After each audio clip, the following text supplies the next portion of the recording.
आज जो एक बयान भी आया है ना कि वो तो वोट काटने का काम करते हैं, शायद आप ही ने इंटरव्यू किया था एसटी हसन का या रामगोपाल यादव का, उसमें तो ये कह दिया गया कि बहन मायावती तो वोट काटने का काम करती हैं। वोट कटवा है क्या आप लोग? नहीं, कौन वोट काटने वाला, कौन वोट जोड़ने वाला, कौन वजन को कम करने वाला, कौन वजन को बढ़ाने वाला। 13.5% कई करोड़ बैठता है यूपी में, और वही है बिल्कुल एकदम। उसको नाम कोई कुछ भी दे ले, पर हमारे बगैर ताल नहीं लगेगी किसी की भी, कितने जोर लगा लो। यूपी उसकी होगी जिसके साथ हम हैं, और देश उसका होगा जिसकी यूपी है। एक सरल और मासूम सवाल है, आम आदमी जानना चाहता है कि बीएसपी खुद से पहल क्यों नहीं कर रही है इंडिया गठबंधन में शामिल होने के लिए? मैं ये उल्टा काउंटर इसमें पूछ रहा हूँ। जो लोग जानना चाहते हैं उनकी भी सोच खुले, आपकी भी खुले, कि इतनी जल्दी क्या है इस बात को जानने की। नंबर 1। नंबर 2, आज अगर हम चुप बैठे हैं तो हमारी एक वजन बन के निकल गया, हमारे बगैर कुछ नहीं है। नहीं तो ये सो कॉल्ड इंडिया गठबंधन आपस में ही लड़ रहे हैं सबके सब। जवाब दीजिए जी। क्या भाजपा अपने अंदर नहीं लड़ रही है? अभी जो चुनाव हुए, जहां जहां जीत हासिल हुई, वहां मुख्यमंत्री पद को लेकर आपस में ही लड़ाई हो रही है।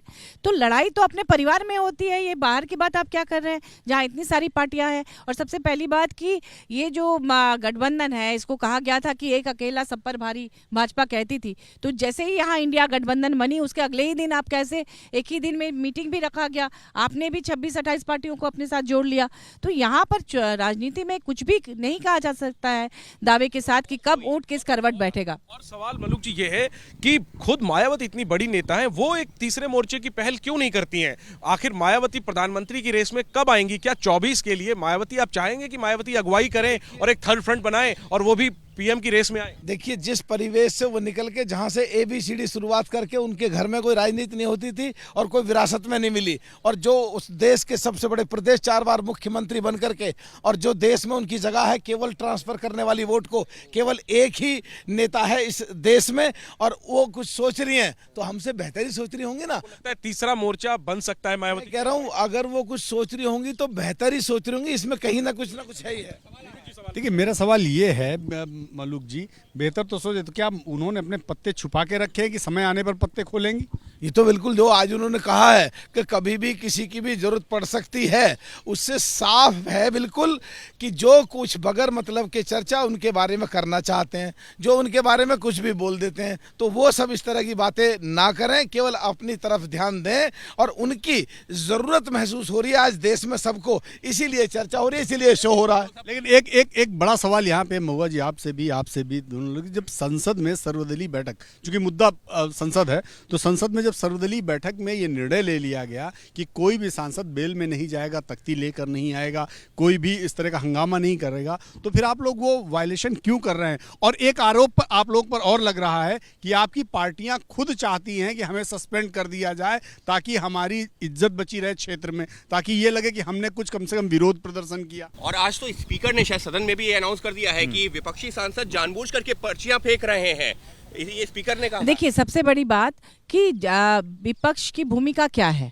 विपक्ष की भूमिका है कि सत्ता पक्ष अगर किसी बात से अपने आप को बचाए या जनता के हित की बातें ना उठाए, तो वो उसका काम ही है उस बात को उठाना और सवाल जवाब करना। इस आरोप पर क्या कहेंगी कि जो विपक्ष के सांसद है वो खुद जा रहे हैं चेयर पर ये कहने के लिए कि हमें निलंबित कर दिया जाए? देखिए, जब कोई माने ही नहीं तो क्या करेगी विपक्ष के पास और क्या अस्त्र है, क्योंकि आपके पास संख्या बल है। अभिषेक ने एक बहुत महत्वपूर्ण सवाल पूछा था कि क्या मायावती जी चेहरा होंगी। यहाँ से चेहरा कौन होगा, क्योंकि चेहरे को लेकर ही पूरी लड़ाई है। प्रधानमंत्री नरेंद्र मोदी एक तरफ है, जो जिनके नाम पर जो पूरा इलेक्शन लड़ा गया राज्यों का भी, लेकिन यहाँ से क्या खड़गे जी का नाम एक सामने आया भी, उस पर भी इतना विवाद। देखिए, कल प्रेस कॉन्फ्रेंस में उस दिन जब गठबंधन की मीटिंग हुई तो माननीय खड़गे जी ने साफ कहा कि चुनाव जीतने के बाद जिस तरह के सीट्स आएंगे उसके हिसाब से प्रधानमंत्री का चेहरा चुना जाएगा।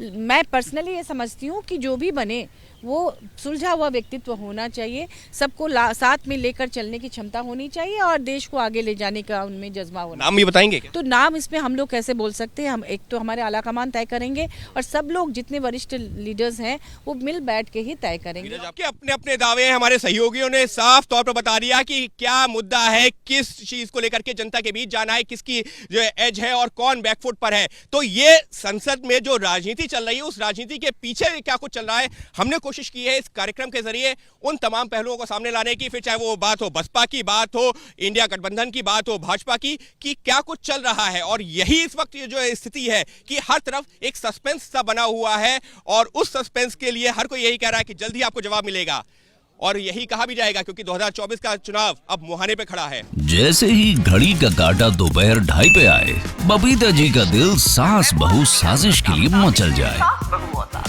और ये है इनकी बहू, पूरे दिन ऑफिस की टेंशन हो जाए गॉन जब ये करें अपना फेवरेट शो फ्री टाइम पे ऑन।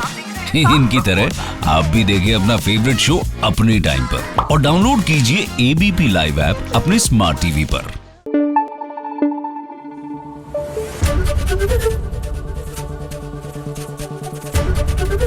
एबीपी न्यूज आपको रखे आगे।